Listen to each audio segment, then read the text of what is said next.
మనోబలం పెంచుకుంటే రోగాల్ని తగ్గించుకోవచ్చు అనే విషయం గురించి ఈరోజు తెలుసుకుందాం. మనోబలం ఎక్కువగా ఉన్నట్లయితే, మనసు స్థిరంగా ఉన్నట్లయితే, దృఢంగా ఉన్నట్లయితే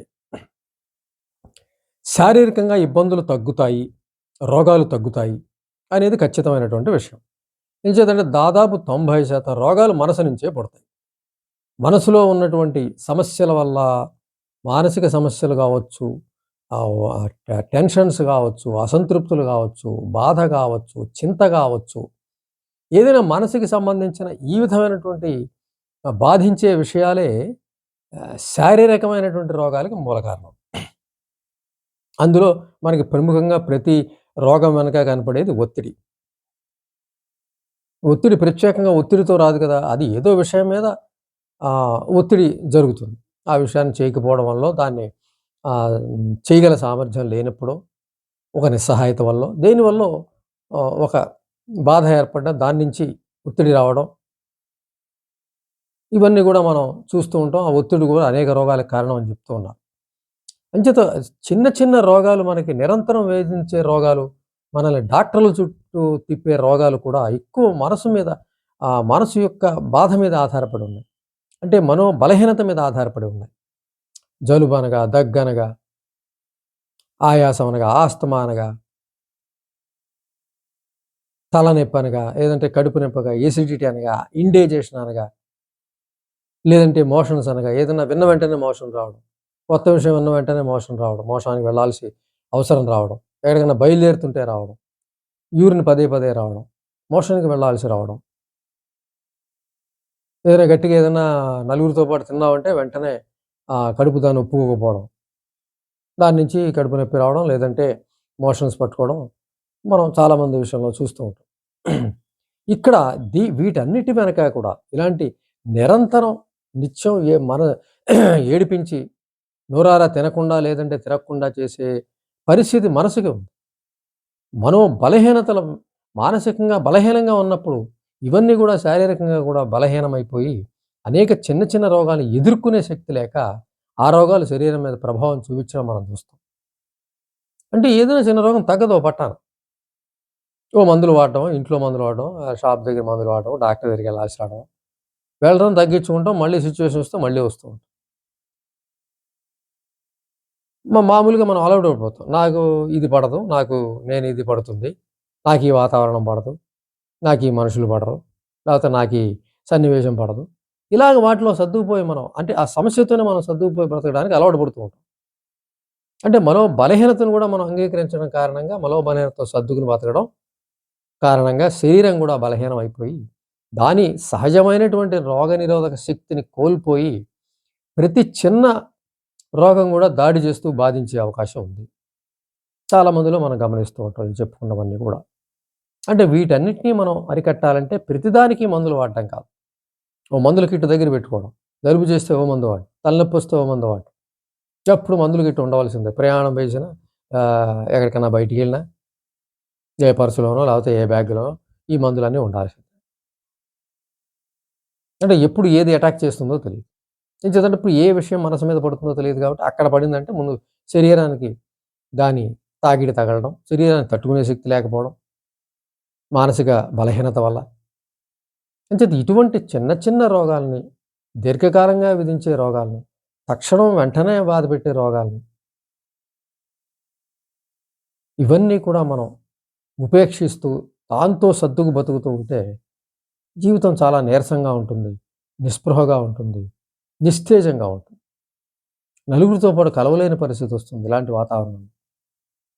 నలుగురితో కలవలేని పరిస్థితి, ఒంటరిగా ఉండాల్సిన పరిస్థితి, నలుగురిలో వెళ్ళినా కూడా వాళ్ళతో పాటు మనం తెలలేని పరిస్థితి, నలుగురు ఏదన్నా తీసుకుంటే వాళ్ళతో మనం తీసుకొని తినలేని పరిస్థితి, మనకి ప్రత్యేక భోజనం ఉండాల్సిన పరిస్థితి, ఓ పెళ్ళికి వెళ్ళి తినాలంటే భయం, ఓ పార్టీకి వెళ్ళి తినాలంటే భయం, ఒక పూట కూడా తట్టుకునే శక్తి కడుపుకి లేని పరిస్థితి వస్తుంది. కడుపుకి లేదు మీన్స్ మనసుకి లేదని, అంటే మానసిక బలహీనత. అంటే మనసులో ఉండేటువంటి బలహీనతల్ని వాటిని అలాగే అట్టిపెట్టి జయించకుండా, వాటిని అధిగమించకుండా, వాటితో సర్దుబాటు చేసుకుంటే జీవితం కూడా అలా సర్దుబాటులో మరి నీరసంగా కొనసాగటం జరుగుతూ ఉంటుంది. అంచేత వీటన్నిటిని మనం అరికట్టాలంటే, ఈ రోగాలన్నీ మనం అరికట్టాలంటే విపరీతంగా ఎక్సర్‌సైజులు చేస్తూ ఉంటారు. వాకింగ్ అని, రన్నింగ్. ఇవి కూడా పని చేయవు. సగం సగమే పనిచేస్తాయి. ఈ వాకింగ్ చేసినంత మాత్రం చేత ఆ వ్యక్తి డైజెషన్ పెరుగుతుందా? ఇతరత్ర సమస్యలు తగ్గుతాయంటే తగ్గవు. అదేదో కొంత నడిస్తే కొంత తగ్గుతుందనే దాంతోటి వాటిని నడవడం ఇవన్నీ చేయటం. వాటి వల్ల ఫలితం పెద్దగా రాకపోవడం. కానీ నడక ఒక పద్ధతిలో చేసుకోవడం. అంటే నడక ఇచ్చే శక్తి కూడా శరీరానికి శక్తినివ్వచ్చు కానీ మనసుని ఏమాత్రం శక్తినివ్వటంలా. అంచేత ఏమవుతుంది మనసు అదే బలహీనతతో కొనసాగుతుంది. ఆ బలహీనతల ద్వారా శరీరం బలహీనం అవుతుంది. దానికి అజీర్ణం. అజీర్ణం నుంచి అనేక సమస్యలకు కారణం అయిపోతుంది. ఒక్క అజీర్ణం ఉందంటే అనేక సమస్యల మూల కారణం. అంచేత వీటన్నిటిని ఒక్కొక్క దానికి ఒక్కొక్క మందు దగ్గర పెట్టుకొని, లేకపోతే ఆ సన్నివేశాల్ని తీసేస్తూ ఒంటరిగా బతకటం కన్నా, ముందు మనోబలాన్ని మనం పెంచుకున్నట్లయితే, ఈ రోగాల్ని మనం దూరంగా పెట్టొచ్చు. ఏ రకంగా మన మనోబలం పెరుగుతుంది? మనోబలం పెంచుకోవాలంటే ముందు ముఖ్యంగా ఆ సామర్థ్యాన్ని ఏదన్నా ఎందులో అయినా మనం కనుగొనాల్సి ఉంటుంది. అంటే స్వీయ ప్రతిభ ఎందులో అయినా ఉందా? ఎందులో అయినా తప్పనిసరిగా ప్రతి మనిషికి ఉంటుందని చెప్పుకున్నాం స్వీయ ప్రతిభ. అది దాదాపు ఏ విషయంలోనైనా, ఎవరి విషయంలోనైనా ఈ స్వీయ ప్రతిభ అనేది తప్పనిసరిగా చెప్పుకోవాల్సిందే. అయితే అది నెగ్లెక్ట్ చేసి ఉన్నట్లయితే అదో మనో బలహీనతగా మనం చెప్పాల్సిందే. మనసుని బలహీనం చేస్తుందది. అది నీ మనసుకి ఇష్టమైన పని నువ్వు చేయకుండా పక్కన పెడితే, అది మనసుని కష్టపెడుతుంది తప్పనిసరిగా. తద్వారా అదో బలహీనతగా మారుతుంది. కాబట్టి అదేమిటో కనిపెట్టి, నీలో ఉన్న ప్రతిభ ఏమిటో, నువ్వు ఎందులో సమర్థుడవో కనిపెట్టి, దాన్ని నిరంతరం చేస్తూ ఉన్నట్లయితే, దాన్ని వృద్ధిపరుచుకునే కార్యక్రమం మొదలుపెట్టినట్లయితే, తప్పనిసరిగా అది మనోబలాన్ని పెంచుతుంది. సంగీతం ఉంటే సంగీతం, సాహిత్యం ఉంటే సాహిత్యం, నటన ఉంటే నటన. నిరంతరం అదొక టైమ్ టేబుల్‌గా పెట్టేసుకోవాలి.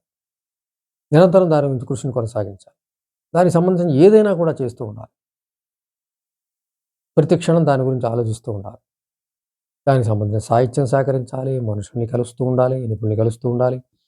ఈ రకమైన చేస్తూ ఉన్నట్లయితే అందులో ఉన్న సామర్థ్యం ఇనుమడించడంతోటి దాని తాలూకు పెరిగిన మనోబలం మిగిలిన సమస్యలను కూడా జయించే అవకాశం ఉంటుంది. సరే మానసిక సమస్యలన్నీ కూడా మనకి ఇంటి నుంచి, చిన్నప్పటి పెంపకం నుంచి మనకి వస్తాయని చెప్పేసి మనం చెప్పుకుంటూ ఉంటాం. చిన్నప్పుడు పెంపకంలో అనేక మానసిక సమస్యలు వస్తూ ఉంటాయి. తల్లిదండ్రులు వాళ్ళకున్నవి వాళ్ళు గమనించుకుని తగ్గించుకుంటే పర్వాలేదు. కానీ వాళ్ళు కూడా సర్దుబాటు చేసుకొని అదే సమస్యని పిల్లలకు కూడా పెంపకంలో పంచడం అనేది మనం చూడొచ్చు. కాబట్టి ఏది మానసిక సమస్య మనకుంది? సిగ్గుందా? బిడియం ఉందా? ఇన్ఫీరియారిటీ కాంప్లెక్స్ ఉందా? అభద్రతా భావం ఉందా? ప్రేమరాహిత్య భావన ఉందా? ఆహ్, స్వీయ చేతన ఉందా? ఏ కాంప్లెక్స్ మనకుంది? ఏ సమస్య మనకుంది? ఏ మానసిక సమస్య మనకుంది? అనేది ముఖ్యంగా మనం గమనించుకొని తీరాలి. సాధారణంగా మానసిక సమస్యను గుర్తించడం కూడా కష్టం. అది ఉన్నట్టు కూడా తెలియకుండానే జీవితం గడిచిపోయే అవకాశం ఉంటుంది. పర్టిక్యులర్‌గా వ్యక్తి ప్రయత్నిస్తే తెలుస్తుంది. ఆ వ్యక్తి ప్రయత్నిస్తే తప్పనిసరిగా తన జీవితం భిన్నంగా ఉందనే విషయాన్ని గమనించుకొని, దాని గురించి ఆలోచిస్తే ఆ ప్రత్యేకత ఏంటో కనిపిస్తుంది. ఆ సమస్య ఏమిటో తెలుస్తుంది. అప్పుడు ఆ సమస్య మీద పోరాటం కొనసాగించొచ్చు. వ్యక్తిత్వ వికాస సాహిత్యం ఉంది. సైకాలజిస్టులున్నారు హెల్ప్ చేయడానికి. వాళ్ళ ద్వారా మనం ఆ సమస్యని పోగొట్టుకోవడం ద్వారా మనోబలాన్ని పెంచుకోవచ్చు. అంటే మానసిక సమస్యలతో సర్దుబాటు బతుకుతున్నంత కాలం కూడా శారీరకంగా కూడా అనారోగ్యం కొనసాగుతూ ఉంటుంది. మానసిక సమస్యని జయించడం అంటే మనోబలాన్ని పెంచుకోవడమే. మనసుని దృఢం చేసుకోవడమే. ఏ సమస్య ఉన్నది అని తప్పనిసరిగా మనల్ని మనం పరిశీలించుకోవాలి, పరీక్షించుకోవాలి, సమీక్షించుకోవాలి. తెలుసుకొని తీరాలి. తెలుసుకొని ఆ సమస్య మీద పోరాటాన్ని మొదలుపెట్టాలి. ఆ సమస్యను అధిగమించాలి. ఆ సమస్యను దూరంగా నెట్టేయాలి. ఒక్కొక్క సమస్యని నెట్టుకుంటూ వెళ్ళినట్లయితే, ఒక్కొక్క దూరం అవుతున్న కొద్దీ మనోబలం పెరుగుతూ ఉంటుంది. ఇప్పుడు ఇన్ని సమస్యలు మనసులో పెట్టుకొని వాటితో సర్దుబాటు చేసుకుంటూ, వాటితో బాధపడుతూ, వాటిని తలుచుకుంటూ, నిరాశ నిస్పృహలో కొనసాగుతూ, నువ్వు ఎన్ని ఎక్సర్‌సైజ్ చేసినా ఫలితం ఏముంది ఫిజికల్‌గా? జరగాల్సింది మానసికంగా నీకు అక్కడ తగ్గాల్సిన పరిస్థితి ఉందక్కడ. అక్కడ బలహీనతలున్నాయి. ఆ బలహీనతలు జయించాల్సిన అవసరం. వాటిని జయిస్తే మనోబలం పెరుగుతుంది. మనసు ఎప్పుడైతే దృఢంగా ఉందో, నీ దగ్గరికి ఏ రోగం రాదు. 90% రోగాలు రావు. అందులో అనుమానం లేదు. వచ్చినా నీ బలోబలానికి పారిపోతుంది. చొరబడాలని ప్రయత్నించినా నీ మనోబలానికి అది భయపడి పారిపోతుంది అంతే. చిన్నా చితకా అసలు రానే రావు. దూరంగా పారిపోతాయి. అంతకుముందున్నవి కూడా పోతాయి. అయితే మనోబలాన్ని పెంచుకోవడానికి దృఢమైనటువంటి సంకల్పం తీసుకోవాలి. దీక్ష తీసుకోవాలి. వ్యక్తిగత ప్రతిభ ఏదైనా ఉంటే దాన్ని పక్కన పెట్టి ఉంటే దాన్ని బేస్ చేసుకుని, దాన్ని తల మీద పెట్టుకుని ప్రాథమిక విషయంగా, ప్రాముఖ్యత గల విషయంగా, ప్రథమ ప్రాధాన్యత గల విషయంగా దాన్ని తీసుకుని అందులో కృషిని కొనసాగించాలి. కసిగా కొనసాగించాలి. అంతకుముందు వృధా చేసిన కాలాన్ని కూడా కలుపుకుని ఎక్కువ సమయం దాని మీద కృషి చేసినట్లయితే మనసు సామర్థ్యం అందులో ఇంప్రూవ్ అవుతుంది. దానివల్ల కొన్ని సమస్యల పరిష్కారం. వ్యక్తులు పరిచయం అవుతూ ఉంటారు. విషయాలు పరిచయం అవుతూ ఉంటాయి. మనసు ఉల్లాసం పొందుతూ ఉంటుంది. నీకు ఇష్టమైన పని కాబట్టి. ఇష్టమైన పని చేస్తున్నప్పుడు మనసు చాలా ఉత్సాహపడుతూ ఉంటుంది. నీకు కావాల్సిన శక్తులన్నీ కూడా మనసు అందిస్తుంది. తర్వాత మానసిక సమస్యలు నువ్వు పట్టించుకుని, తెలుసుకుని వాటిని తొలగించుకునే క్రమంలో అనేక ఎక్సర్సైజులు, అనేక చదవడం, బుక్స్ చదవడం, శిక్షణలు తీసుకోవడం, నీకు నువ్వు ప్రయత్నించడం, ఇవన్నీ కూడా మనసుని బలోపేతం చేస్తాయి. కాబట్టి వీటిని తప్పనిసరిగా తెలుసుకుని మనోబలాన్ని పెంచుకుని దేన్నైనా సరే శారీరకంగా అనేక మందులు వాడుతూ ఉంటారు. అవి పక్కన పెట్టి మనోబలాన్ని పెంచుకునే ఇటువంటి అంశాలను పరిశీలించి తప్పనిసరిగా అడాప్ట్ చేసుకుని వాటిలో కృషి చేసినట్లయితే తప్పనిసరిగా ఈ మానసిక సమస్యలు జయిస్తాము. అలాగే మనలో ఉన్న సామర్థ్యాన్ని కూడా ఉన్నతంగా చేసుకుని మనం ఉన్నతంగా ఎదగలుగుతాం. తద్వారా శరీరం మన అదుపులోకి వస్తుంది. మనోబలం ఎప్పుడైతే పెరిగిందో, మనో ఉత్సాహం ఎప్పుడైతే పెరిగిందో, ఆత్మవిశ్వాసం ఎప్పుడైతే పెరిగిందో, స్వీయ బలం ఎప్పుడైతే పెరిగిందో చిన్న చిన్న రోగాలు, చిన్న చితక రోగాలు కొట్టుకుపోతాయి. అసలు శరీరానికి రోగం రావడానికే భయపడుతుంది. అది మాత్రం ఖచ్చితం.